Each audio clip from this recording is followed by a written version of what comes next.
Stirring it up. It's the perfect time to be transformed. I'm Mike Morrison with 2 minutes of insight and inspiration. Welcome to 2 Minute Transformation. There's nothing I love more on a cold night than a warm fire. I wouldn't like to camp nearly as much if I didn't have a fire to sit next to and lose myself in the dancing of the flames.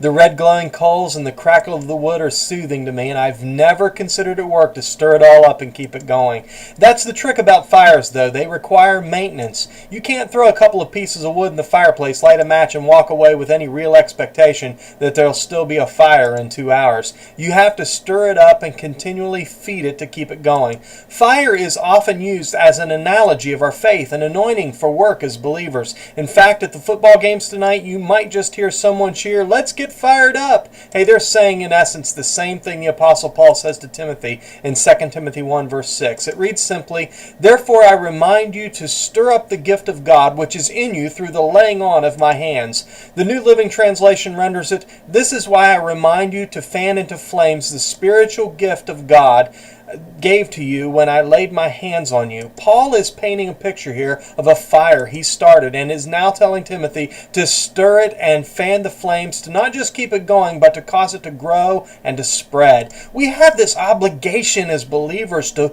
pull out a poker once in a while and stir up the coals. We have to throw a little wood on from time to time. We need to keep it going.